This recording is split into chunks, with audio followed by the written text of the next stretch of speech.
श्री राधे। रंती देव को भगवान ने अपना आश्रय बना लिया और अपनी अविचल भक्ति प्रदान की। और जो सहस्त्रार्जुन थे, परशुराम जी ने उनके सभी पुत्रों का वध कर दिया था, लेकिन उनके 5 पुत्र शेष बचे हुए थे, जिनमें से एक पुत्र का नाम था मधु। उन्हीं के वंश में आगे चलकर शशिबिंदु नाम के प्रतापी राजा हुए, जिनकी 10,000 पत्नियां थी और 1 अरब संतान थी। इन्हीं के वंश में आगे चलकर ज्यामक नाम के प्रतापी राजा हुए। उनकी पत्नी थी जिनका नाम था शेव्या। जो ज्यामक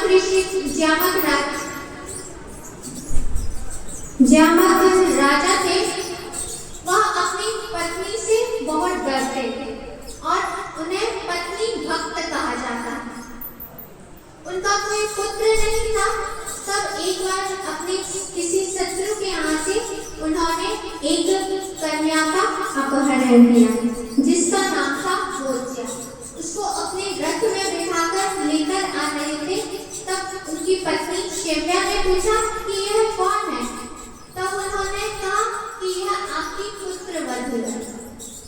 तब शेव्या ने कहा कि मेरा तो कोई पुत्र है नहीं, तब यह मेरी पुत्रवधू कैसे हुई। तब जो ज्यामक के पितृगण थे, उन्हें बड़ी दया आई ज्यामक जी के ऊपर और उन्होंने आशीर्वाद दिया। तब उनके यहाँ एक पुत्र उत्पन्न हुआ, जिसका नाम हुआ विदर्भ। और उन्हीं विदर्भ के साथ उस भोज्या का विवाह हुआ और उन्हीं विदर्भ ने विदर्भ नगरी बसाई। इन्हीं के वंश में आगे चलकर सात्वत हुए। सात्वत के भजमान हुए, वृष्णि हुए, स्वयं भोज हुए, देवमीर हुए और देवमीर के सूरसेन हुए। सूरसेन की पत्नी थी जिनका नाम था मारीशा। उनके यहाँ निष्पाप 10 पुत्रों ने जन्म लिया, जिनमें से वसुदेव जी थे और प्रथा आदि 5 पुत्रियां हुई। फिर शुकदेव जी कहते हैं, इन्हीं वसुदेव जी के यहाँ पर परात्पर प्रभु श्री कृष्ण का जन्म हुआ था। भगवान ने मथुरा में जन्म लिया था देवकी के गर्भ से, लेकिन नंद बाबा के यहाँ गोकुल में उनका पालन पोषण हुआ। फिर जब कुछ बड़े हुए तब मथुरा में आए, कंस आदि का वध किया और फिर द्वारिका नगरी का निर्माण किया और फिर पांडवों के साथ महाभारत युद्ध में पृथ्वी के भूभाग का हरण किया।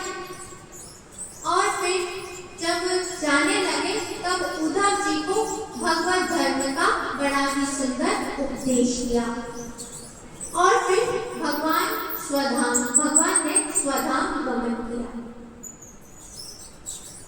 जैसे ही शुकदेव जी ने भगवान की लीला कथा का वर्णन किया, तब परीक्षित जी को उससे संतुष्टि नहीं हुई। अब हम लोग 10वें स्कंद में प्रवेश कर रहे हैं।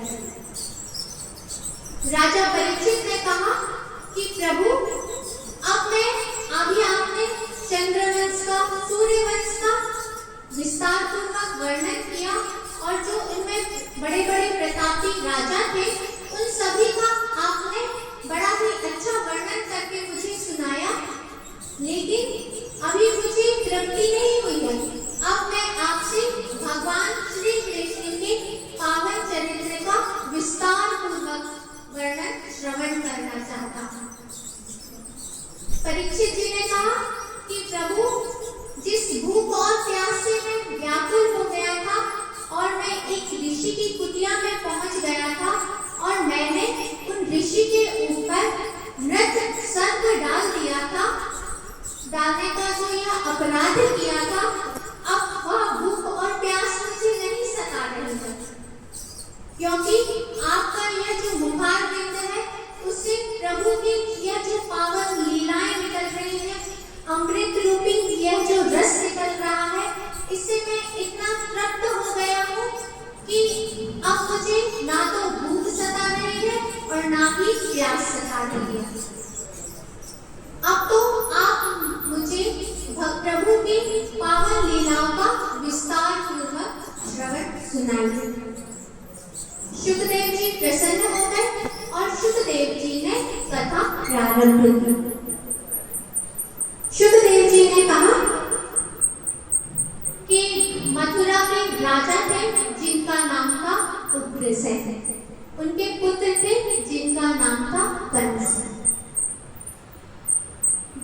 एक बार पृथ्वी जब दैत्यों के अत्याचार से बहुत व्याकुल हो गई, तब जो पृथ्वी थी वह पहुंची ब्रह्मा जी के पास में और ब्रह्मा जी के पास में जाकर प्रार्थना की कि अब इन दैत्यों का भार और सहन नहीं कर सकती।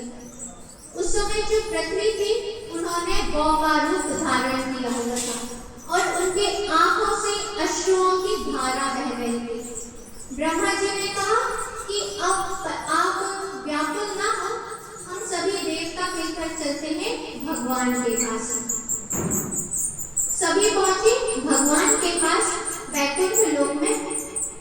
तब ब्रह्मा जी की समाधि लग गई और ब्रह्मा जी को समाधि में भगवान के कुछ शब्द सुनाई पड़े और फिर ब्रह्मा जी जागे और ब्रह्मा जी ने सभी देवताओं से कहा कि मुझे अभी अभी भगवान के कुछ वचन सुनाई पड़े हैं, वह आप लोग मुझसे श्रवण कर लीजिए।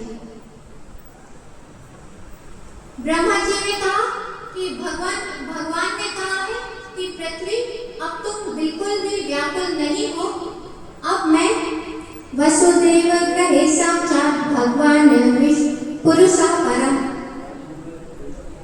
भगवान ने कहा है कि मैं वसुदेव जी के यहाँ अवतरित हो रहा हूँ और जितने भी देवता हैं वह भी यदुवंश में अवतार धारण करें और मेरी लीला में सम्मिलित हों और जितनी भी देवांगनाएं हैं वह सब भी राधा रानी की लीलाओं में सम्मिलित हों। इसीलिए अब सभी देवता कर चलिए, अब हम सभी चलते हैं ब्रज में और यदुवंश में अवतार धारण करते हैं। इतना कहकर सभी देवता चले गए वहां से और जो उग्रसेन थे उनके पुत्र थे कंस और उग्रसेन के छोटे भाई थे जिनका नाम था देवक। उनकी पुत्री थी जिनका नाम था देवकी। कंस का अपनी चचेरी बहन देवकी से बड़ा ही प्रेम था। तब और जो कंस था उसका वसुदेव जी से भी बड़ी मित्रता थी। तब कंस ने सोचा कि वसुदेव मेरे मित्र हैं और देवकी मेरी प्रिय बहन है, तो मैं अपने मित्र का विवाह अपनी बहन के साथ कर देता हूँ। ऐसा कंस ने विचार करके देवकी का विवाह वसुदेव जी के साथ तय कर दिया। जैसे ही विवाह हुआ तो कंस को देवकी से बड़ा प्रेम था। तब उसने सोचा कि मैं अपनी बहन को स्वयं छोड़कर आऊंगा और रथ में स्वयं सवार होकर रथ की बागडोर अपने हाथ में लेकर निकल पड़ा। जैसे ही चलने को तैयार हुआ तब आकाशवाणी हुई, मूर्ख कंस, जिस देवकी के रथ की बागडोर तुम अपने हाथ में लेकर जा रहे हो, उसी देवकी की 8वीं संतति तुम्हारी मृत्यु का कारण बनेगी। जैसे ही कंस ने सुना आकाशवाणी को तो रथ से कूद पड़ा और देवकी जी के बालों को पकड़ लिया और तलवार निकालकर देवकी का वध करने लगा। वसुदेव जी ने कहा कि आकाशवाणी ने कहा है कि देवकी का पुत्र तुम्हारी मृत्यु का कारण बनेगा, तुम्हें देवकी से भय नहीं करना चाहिए। और जो जीव इस संसार में जन्म लेता है उसकी मृत्यु तो आज नहीं 100 वर्ष के बाद, वो तो मृत्यु तो सभी की होनी है। इसलिए तुम इस निष्पाप देवकी का वध मत करो। और तुम्हें देवकी के पुत्रों से भय है तो जो देवकी के पुत्र जन्म लेते जाएंगे मैं तुम्हें प्रदान करता जाऊंगा, तुम देवकी को छोड़ दो। कंस वसुदेव जी को जानता था कि यह अपने वचन के बहुत पक्के हैं। यदि यह कह रहे हैं कि मैं अपने पुत्र को तुम्हें प्रदान कर दूंगा तो यह अवश्य ही देंगे। ऐसा सोचकर कंस ने देवकी और वसुदेव जी को छोड़ दिया। समय आने पर देवकी जी ने एक पुत्र को जन्म दिया जिनका नाम था कीर्तिमान। वसुदेव अपने वचन अनुसार उस पुत्र को लेकर आए और कंस को दिया कि कंस यह मेरा प्रथम पुत्र है। कंस ने बालक को गोद में लिया और कहा कि मुझे इससे भय नहीं है, आप इस बालक को ले जाइए। मुझे तो देवकी के 8वीं संतान से कष्ट है क्योंकि वही मेरी मृत्यु का कारण है। और वसुदेव जी को उस पुत्र को प्रदान कर दिया और वसुदेव जी अपने पुत्र को लेकर चले गए। अब नारद जी ने देखा कि यदि कंस के मन में ऐसे दया का भाव आ गया तो भगवान इतने जल्दी अवतार धारण नहीं करेंगे। अब नारद जी ने सोचा कि कुछ युक्ति लगानी चाहिए। अब नारद जी पहुंचे कंस के पास और नारद जी ने कंस से कहा कि कंस तुमने यह क्या किया? देवता वामतोपति, देवताओं की गति बड़ी ही उल्टी होती है। कौन सा पुत्र 8वां हो जाए कुछ नहीं कहा जा सकता। और नारद जी ने अपने पास से एक कमल का फूल दिया और कहा कि अब इसमें 8 पंखुड़ियां हैं, अब तुम इसकी गिनती करो कि कौन सा 8वां है। यदि तुम इस पंखुड़ी से गिनोगे तो 1 2 3 4 5 6 7 8। तब कंस को लगा कि नारद जी एकदम सही कह रहे हैं। कब कौन सा 8वां पुत्र हो जाए इसका क्या कहा, इसके बारे में तो कुछ कहा नहीं जा सकता। और कंस ने तुरंत वसुदेव जी को बुलाया और पुत्र को लिया और उसे उसका वध कर दिया। देवकी और वसुदेव जी को कैद खाने में डाल दिया। और फिर जैसे जैसे पुत्र जन्म लेते जाते थे कंस सभी का वध करते जाता था। 1 2 3 4 5 6 पुत्रों का कंस ने वध कर दिया। अब जैसे ही देवकी ने 7वां गर्भ धारण किया, सप्तमो वैष्णवं धाम यमनन्ता प्रचक्षते। जैसे ही देवकी जी ने 7वां गर्भ धारण किया उस समय भगवान जो शेष थे वही देवकी के गर्भ में आए थे। अब भगवान ने योग माया से कहा कि देवी अब आप जाइए और नंद बाबा के गोकुल में वसुदेव जी की पत्नी है जिनका नाम है रोहिणी, उनके गर्भ में इस बालक को स्थापित कर दीजिए। और आप भी नंद बाबा की यशोदा के गर्भ से जन्म लीजिए और मैं भी देवकी के यहाँ गर्भ धारण करूँ, देवकी के गर्भ में आऊंगा। और फिर भगवान ने योग माया से कहा कि यदि तुम मेरा यह कार्य करोगी तो सभी तुम्हारे इस पृथ्वी में तुम्हारा बड़ा ही पूजन होगा। दुर्गेति भद्रकालेति विजया वैष्णवेति च कुमुदा चंडिका कृष्णा माधवी कन्यकेति च माया नारायणी शानी शारदे तप्तकेति च। भगवान ने कहा कि तुम्हारा दुर्गा, भद्रकाली, विजया, वैष्णवी, कुमुदा आदि आदि नामों से तुम्हारा पूजन होगा। अब योग माया ने भगवान के कथनानुसार जो देवकी का 7वां गर्भ था उसे खींचकर रोहिणी के गर्भ में स्थापित कर दिया। और फिर स्वयं देवकी के गर्भ गुफा में आए। जैसे ही भगवान देवकी के गर्भ में आए तो जो देवकी जी थी उनकी जो शोभा थी वह अत्यंत दैवीप्यमान हो गई थी। अब देवकी जी के चेहरे से एक अलग सा ही चमक तेज निकल रहा था। अब कंस ने देखा कि हो ना हो अब विष्णु ने ही इस देवकी के गर्भ में प्रवेश किया है, क्योंकि इसके पहले तो देवकी की कभी ऐसी शोभा हुई नहीं। अब तो यह ऐसी दैवीप्यमान हो रही है, जरूर इसके गर्भ में मेरा काल विष्णु ही आया है। और अब कंस आवे समय प्राण हरोवर गुहम। अब कंस इस प्रकार सोचने लगा। अब सोते जागते उठते बैठते अब उसे भगवान श्री कृष्ण का ही चिंतन होने लगा। सोता था तो स्वप्न में भी उसे भगवान श्री कृष्ण ही दिखलाई देते थे।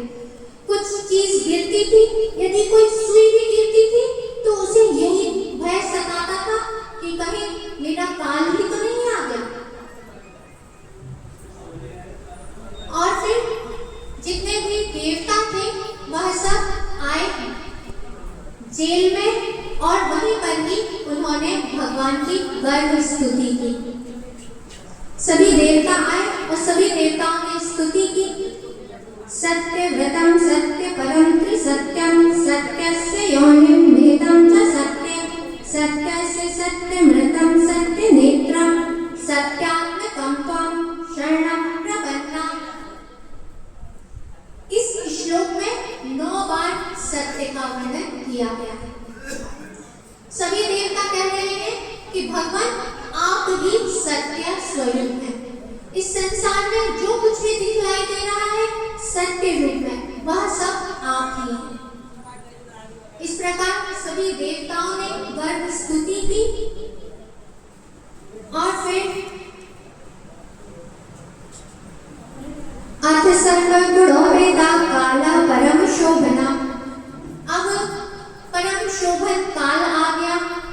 मंद मंद हवा चलने लगी, वातावरण बड़ा ही शुद्ध हो गया।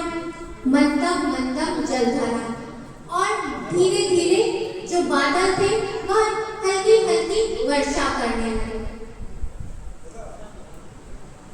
कृष्ण पक्ष आया, अष्टमी तिथि आई, रोहिणी नक्षत्र आया, बुधवार आया और रात्रि के समय अभिजीत मुहूर्त में निशीते तमुद्भूते जाये माने जनार्दने देवक्यां देवरूपिण्यां विष्णु सर्वगुहाशयम्। उस निशीत वेला में परात्पर प्रभु भगवान श्री कृष्ण का देवकी के गर्भ गुफा से अवतरण हुआ। बोलिए बाल कृष्ण लाल की जय, बाल कृष्ण लाल की जय। अब देवकी और वसुदेव जी ने देखा कि यह जो बालक है यह बड़ा ही अद्भुत है। तम अद्भुतम बालकं मम भुजक्षणं चतुर्भुजं शंख गदायुधायुधं श्रीवत्स लक्ष्मण बलसौभिकौस्तुभं पीतांबरं सान्द्रपयोधसौभगम्। देवकी और वसुदेव जी ने देखा कि यह बालक तो बड़ा अद्भुत है। 4 हाथ हैं जिनमें शंख चक्र गदा पद्म धारण किए हुए हैं, पीतांबर पहने हुए हैं, वनमाला धारण किए हुए हैं, मोर का मुकुट है और मंद मंद मुस्कुरा रही है। देवकी और वसुदेव जी ने भगवान की स्तुति की। वसुदेव जी ने कहा कि प्रभु मैं आपको पहचान गया, आप प्रकृति से परे पुरुषोत्तम। और फिर देवकी जी ने भी भगवान की स्तुति की। देवकी जी ने कहा कि प्रभु मैं आपको पहचान गई हूँ, लेकिन अब आप बालक की लीला करने आए हैं, बालक बनकर आए हैं, मेरे पुत्र बनकर आए हैं। तो यह जो आपका रूप है इसमें आप जो जिस कार्य के लिए कार्य नहीं हो सकता। तब भगवान ने कहा कि आपने पूर्व जन्म में मेरा तप किया था, तब मैंने आपको दर्शन दिया था, तब आपने कहा था कि मैं आपको अपने पुत्र के रूप में चाहती हूँ। तब आप अदिति बनी थी और वसुदेव जी कश्यप बने थे। तब मैं वामन के रूप में आपके घर पर अवतरित हुआ था, तब भी मेरा यही स्वरूप था और आज भी मेरा यही स्वरूप है, क्योंकि आपने कहा था कि मैं आपके यहाँ पुत्र के रूप में जन्म लूं। तब देवकी जी ने कहा,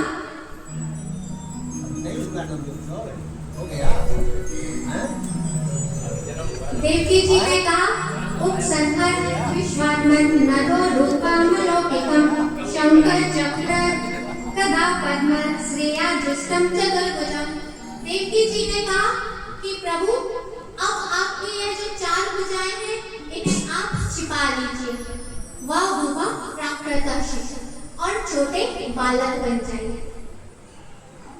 बोलिए भक्तवत्सल भगवान की जय, पूज्य सद्गुरुदेव भगवान की जय। जय जय श्री राम।